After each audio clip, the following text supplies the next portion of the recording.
देखिए, जम्मू एंड कश्मीर अपनी party election commission से नहीं मिली क्योंकि हम रजिस्टर्ड पार्टी हैं, रिकॉग्नाइज्ड नहीं है। जो रिकॉग्नाइज्ड पार्टीज उनसे मिली, जिनमें पीपल्स डेमोक्रेटिक पार्टी है, नेशनल कॉन्फ्रेंस है, कांग्रेस है, दूसरी पार्टियां हैं। उनके लीडरों ने जो बाहर आकर इलेक्शन कमीशन से मिलने के बाद बाहर आकर मीडिया से बात की तो उन्होंने कहा कि हम बड़े ही मुतमईन हैं और हमें यकीन दहानियाँ दी गई कि इलेक्शन कमीशन इलेक्शन कराने जा रही फौरी तौर। इसमें एक बात की गुंजाइश मौजूद है जो एक तसल्ली देती है कि हाँ इलेक्शन होंगे, वो है सुप्रीम कोर्ट की जो रूलिंग आई थी कि 30 सितंबर से पहले जम्मू कश्मीर में असेंबली इलेक्शन कराए जाएं। तो इस सिलसिले में एक तजब्जुब अभी है लोगों में, सियासी पार्टियों में, क्योंकि आज तक कई बार इलेक्शन कमीशन ने यहाँ दौरा किया और यकीन दहानियाँ दी कि अब इलेक्शन होंगे, तो बाद में हुई नहीं। हत्ता कि मरकजी सरकार के बहुत सारे जो कायदीन हैं उन्होंने भी ऐलान किया, लेकिन बाद में इलेक्शन हुए नहीं। तो ये एक तजब्जुब है वहाँ मौजूद। अलबत्ता जो ऑनरेबल सुप्रीम कोर्ट की डायरेक्शन है कि 30 सितंबर से पहले इलेक्शन यहाँ कराए जाएं, तो उस चीज़ की एक तसल्ली है, एक उम्मीद है कि इलेक्शन कमीशन इसलिए आया। और जो उन्होंने हत्ता के दौरे की कोई ज़रूरत नहीं थी क्योंकि 1.5 महीने पहले ही पार्लियामानी इलेक्शन हुए। पार्लियामानी इलेक्शन में सारा कुछ तैयार था जो इलेक्शन के लिए दरकार होते हैं, वोटर लिस्ट्स वगैरह, पोलिंग बूथ का लोकेशन, दूसरी चीज़ें, वो तो पहले ही फाइनलाइज है और फुल प्रूफ सिस्टम था। तो आज चलिए, अब एक फार्मेलिटी के तौर फिर भी वो आए, तो उम्मीद की जा सकती है कि सितंबर में ही असेंबली इलेक्शन शुरू किए जाएंगे। अगर ज़्यादा नहीं तो पहला फेज़ कम से कम सितंबर में ही शुरू होगा। ये तो समझ जाता है इलेक्शन कमीशन की प्रेस कॉन्फ्रेंस के बाद से भी। देखिए, ये तो ज़्यादा बेहतर तो इलेक्शन कमीशन ही को पता होगा। हम अक्ल की बुनियाद पे बता सकते हैं, बाहरी ताकतें वो हैं जो यहाँ का माहौल ख़राब करना चाहते हैं। आप देखते हैं कि जम्मू में पिछले 1-2 महीनों में कुछ वो वाक़यात हुए जिसमें सिक्योरिटी फोर्सेस को भी बड़ी दिक्कतें हुई, बड़ा नुकसान उठाना पड़ा।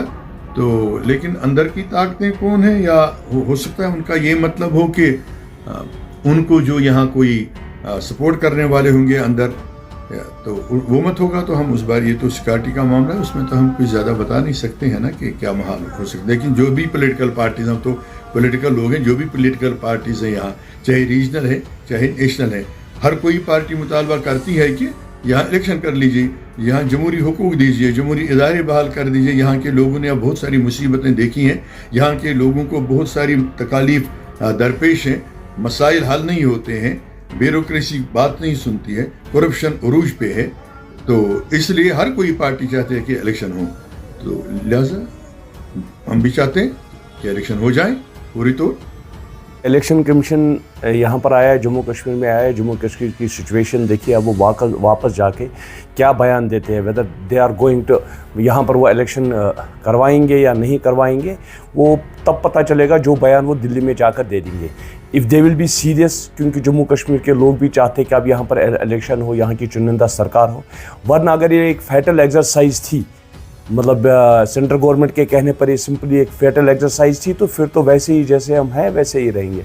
एंड स्टिल आफ्टर दैट जो ऑलरेडी कुछ मतलब एलजी को पावर्स दिए गए हैं, मैं तो कहता हूं कि स्टेटहुड वापस दिया जाए, जो हमारे पास एक स्पेशल स्टेटस था वो वापस दिया जाए, और जो एक जोग्राफिकल कंडीशन जो हमारी बिगाड़ दी गई, हमसे एक हिस्सा छूना गया, उसको भी वापस कर दिया गया जाए, तो that will be much better मेरे ख्याल से। और यहाँ की जो चुनिंदा सरकार बने, जो यहाँ पर लोग सरकार चुनेंगे, उनको फुल पावर्स दिए जाए, वो रबर स्टैम्प बन के ना रहे। देखिए, एक्सपेक्टेशंस तो मुझे नियर अबाउट पिछले 5-8 साल से कि यहाँ पर सिचुएशन बिल्कुल ओके है, मतलब इलेक्शंस के लायक सिचुएशन है। लेकिन मुझे क्या लगता है कि उससे पहले अगर हमें स्टेटहुड वापस दिया जाता और इलेक्शन तब अनाउंस हो जाते, उसके बाद इलेक्शन अनाउंस हो जाए, और स्टेटहुड भी जल्द इसी 1-1.5 महीने में वापस मिल जाता, ताकि जब हमारे यहाँ पर सरकार बने तो एक चुनिंदा सरकार हो और यहाँ के सीएम को पावर्स हो। देखिए, हमारी पार्टी से बहुत ही नहायत ही सीनियर लीडर्स नासिर असलम वानी साहब, शमी ओबरॉय साहब, शौकत मीर साहब, सकीना इत्तू साहिबा और पीर आफाक साहब गए थे। पार्टी ने उनको चुना था कि हमारे को रिप्रेजेंट करे, और बहुत ही एक खुशांदा माहौल में बात हुई।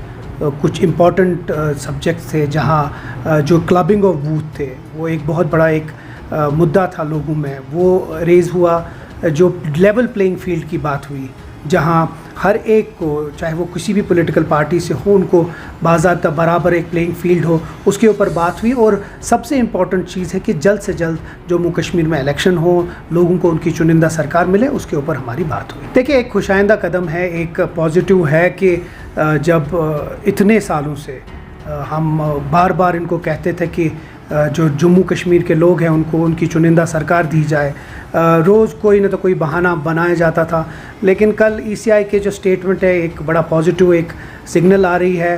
बट हम यही उम्मीद करते हैं कि जल्द से जल्द डेट्स बाहर आ जाएं और लोगों को उनकी चुनिंदा सरकार दी जाए।